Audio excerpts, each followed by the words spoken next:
Have you ever wondered what is going on deep inside your brain during a really tense negotiation? One of those high-stakes deals. For centuries, we've had to rely on economics and psychology to kind of guess. But today, we're going to peel back the layers and look directly at the biological machinery of how we make a deal. So let's just start with that big question. What is really happening up there when you're trying to negotiate? When you're feeling a connection with someone, or when your emotions are just running wild? We're not talking about theories anymore. We're talking about actually seeing the brain in action. You see, for a long time, our best tools were things like economics, which kind of just assumed we're all perfectly rational robots. And then there was psychology, which was great at describing our biases, but it couldn't show us why they happen. Neuroscience? Well, that's the game changer. It doesn't just describe what's happening, it shows us. It gives us a literal peek inside our own heads as we weigh options, feel things, and make choices.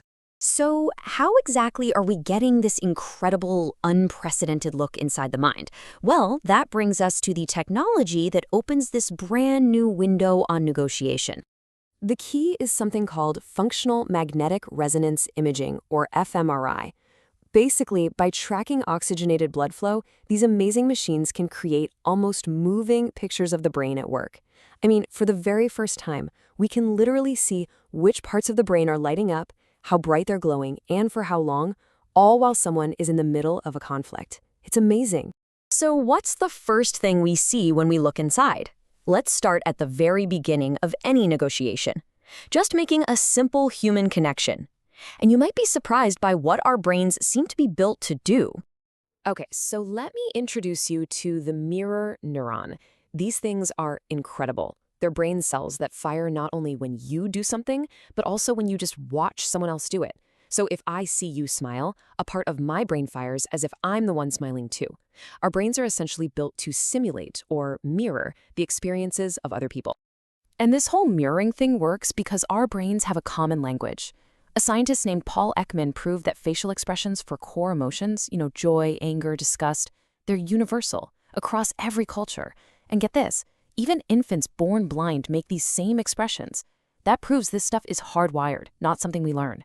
It's why starting a negotiation with a genuine smile isn't just being polite, it's like a biological hack to build trust right from the get-go. So what does all this point to? Well, it's a pretty stunning conclusion. We might just be hardwired for empathy. It's like our brains come with a hardware pre-installed, ready to build trust and genuinely understand where the other person is coming from. But of course, negotiations aren't always about empathy and making connections, right? What happens when emotions start running high, especially when people start telling their side of the story? Well, this is where emotion can completely hijack the whole process. Neuroscientist Joseph Ledoux discovered that our brains have two totally separate pathways for dealing with fear. First, there's the low road. This thing is lightning fast, it's primal. A threatening stimulus, like a sudden loud noise, triggers an immediate physical reaction. Your body is already moving before your conscious brain, which is on the slower high road, has even had a chance to figure out what's going on. Okay, now think about that in a negotiation.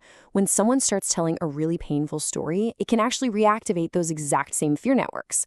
When that happens, the brain that's totally flooded and the part that's responsible for rational thought, our executive function, it just gets overwhelmed. Creative problem solving? Yeah, that goes right out the window because the brain's hardware for logic is basically offline. And here's the real kicker.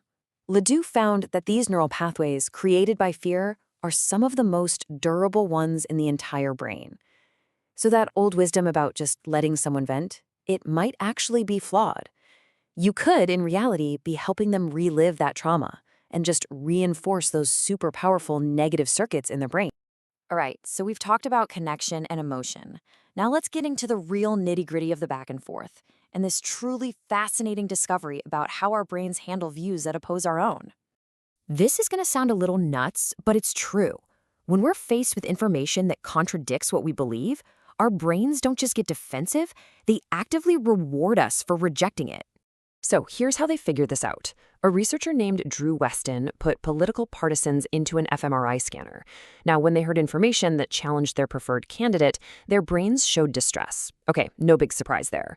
Then their brains really quickly and unconsciously cooked up some faulty reasons to just dismiss those inconvenient facts. But here is the incredible part, the twist. As soon as they shot down that opposing view, their brains lit up their reward circuits. They got a literal jolt of pleasure for sticking to their bias. This just shows that there's this constant battle going on between our newer, rational brain and our older, more emotional one. And when our core beliefs are under threat, that old brain wins a lot of the time. It means that just presenting facts to someone who disagrees with you probably won't work, because their brain is actually paying them with pleasure for not listening to you. So this brings us to that final, critical moment of a deal, the concession. You know, that moment you have to give something up. We all know it hurts, but neuroscience reveals a really surprising reason why.